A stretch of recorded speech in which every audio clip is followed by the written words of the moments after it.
Hi friends, இன்றைக்கி நம்ம என்ன பார்க்க போகிறோம் அப்படின்னா பழைய சாதத்தில் எப்படி நம்ம வத்தல் பண்ணுறது அப்படிங்கிறது தான் பார்க்க போகிறோம்.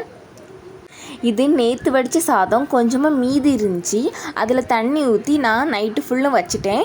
அந்த காலத்தில் பழைய சோறை மார்னிங் எல்லோரும் பிரேக்ஃபாஸ்ட்டுக்கு இந்த பழைய சாதத்தை தான் சாப்பிடுவாங்க. இதில் நிறைய சத்துக்கள் இருக்குது. இரும்பு சத்து, calcium, potassium, vitamin B6, vitamin B12 அது மாதிரி சத்துக்கள் நிறைய அளவில் இதில் இருக்குது. பழைய சோற்றில் லட்சக்கணக்கான நல்ல பாக்டீரியாக்கள் இருக்குது. இதை நம்ம டெய்லி சாப்பிடும்போது செரிமான பிரச்சனைலாம் நீக்குன்னு கூட சொல்லுவாங்க. செரிமான மண்டலத்தில் ஆரோக்கியமாக வச்சுக்கும். மேலும் தோல் தொடர்பான வியாதிகளுக்கு இது ரொம்ப நல்லது.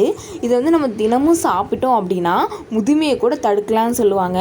உடல் சூட்டிலேருந்து நம்ம ரொம்ப உடம்பு பாடி ரொம்ப ஹீட்டாக இருந்துச்சு அப்படின்னா இந்த பழைய சோத்தை சாப்பிடும்போது உடல் சூட்டை கூட இது குறைக்குமா. அப்புறம் நம்மளோட உடம்பு ரொம்ப சுறுசுறுப்பாக வச்சுக்கும். இப்போ இந்த பழைய சோத்தில் வத்தல் பண்ணுறதுக்கு உங்கள் காரத்துக்கு ஏற்ற மாதிரி மிளகாத்தூள் போட்டுக்கோங்க. அப்புறம் கொஞ்சம் உப்பு போட்டுக்கோங்க. அப்புறம் சீரகம் போட்டுக்கோங்க. என்கிட்ட சீரகம் இல்லை, அதனால் நான் உப்பு மிளகாத்தூள் மட்டும் போட்டிருக்கேன். இப்போ இது எல்லாத்தையும் போட்டுட்டு நல்லா மிக்ஸ் பண்ணிக்கோங்க.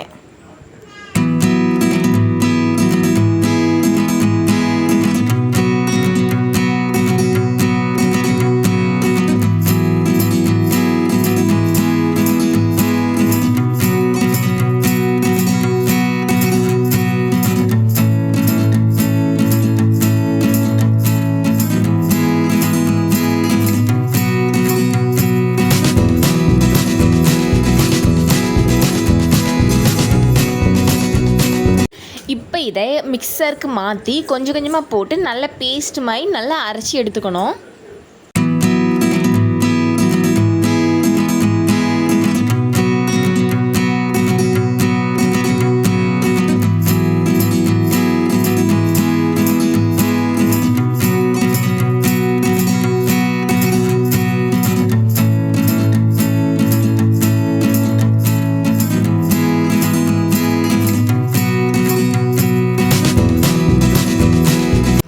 அரைச்ச மாவை இப்போ குட்டி குட்டியாக உருண்டை பிடிச்சி நான் ஒரு பிளேட்டில் வச்சுருக்கேன்.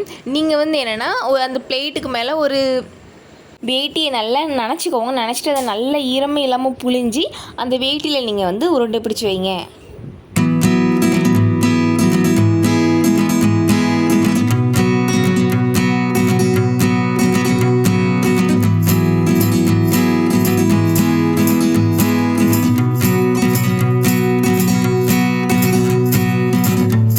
எனக்கு ஒரு 4 பிளேட் நிறைய வந்துச்சு.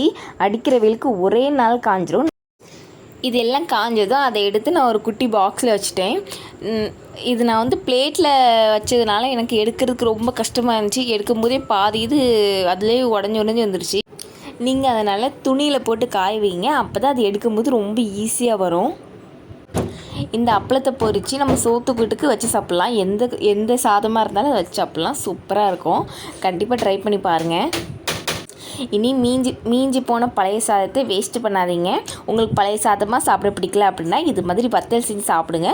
ரொம்ப டேஸ்ட்டாக இருக்கும்.